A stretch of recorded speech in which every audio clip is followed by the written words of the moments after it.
ساحران لالہ رو کے چشم و آبرو سے نہیں، ساق سیمی سے نہیں، تزئین گیسو سے نہیں، اس کی تابش کا سبب تہذیب لادینی نہیں، راز اس کی محکمی کا خط لاطینی نہیں، علم و حکمت سے ملا مغرب کو قوت کا سراغ، ہے یہی آتش کہ جس سے اس کا روشن ہے چراغ، اس عروج فن کا باعث حیت جامہ نہیں، معنی علم و ہنر نہار امامہ نہیں، علم و فن گر چاہتا ہے اے جوان شوق و شنگ، اکتساب مغز کر مت دیکھ ملبوس فرنگ، اس سفر میں جز نگاہ کچھ بھی نہیں مطلوب ہے، یہ کلہ یا وہ کلہ کچھ بھی نہیں مطلوب ہے، کامیابی کا تقاضا فکر چالاک اور بس،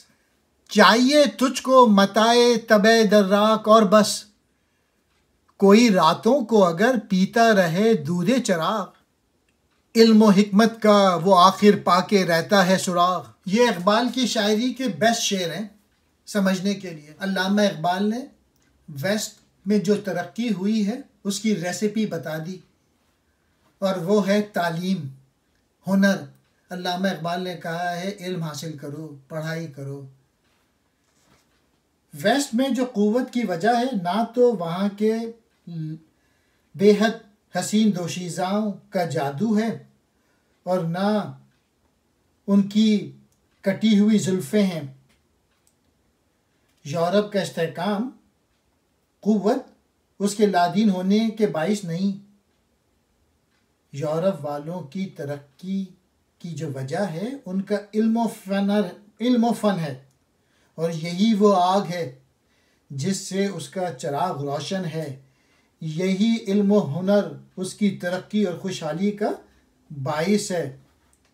حکمت لباس کی شکل و صورت اور انداز، ڈیزائن کا نام نہیں۔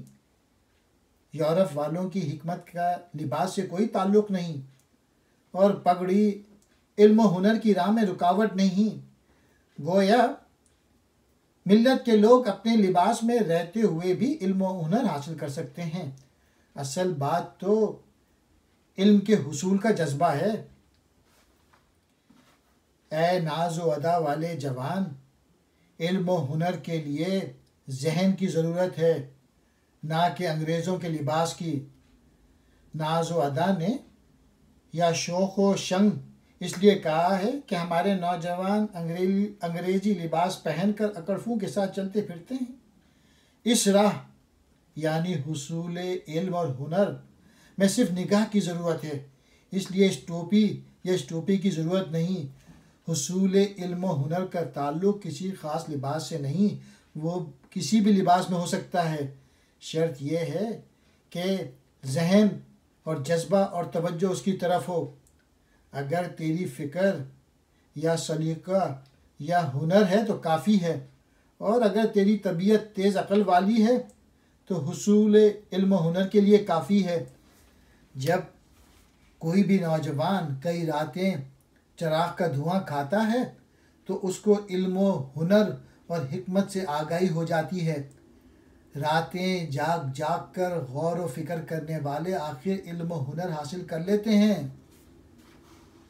علامہ اقبال نے ان اشعار میں ریسیپی بتا دی ہے سکسیس کی، کہ کتاب پڑھو روزانہ۔ زیادہ تر علم جو ہے نا وہ سیلف ٹاٹ ہوتا ہے، خود انسان سیکھتا ہے۔ روزانہ 10 پیج پڑھنا شروع کرو، مہینے میں 1 کتاب پڑھنے سے شروع کرو، پھر ہفتے میں 1 کتاب پڑھو، پھر روزانہ 1 کتاب پڑھو۔ اگر علم حاصل کر لیا اور اس پہ عمل کر لیا تو پھر ملت کے لوگ دوبارہ اٹھ جائیں گے۔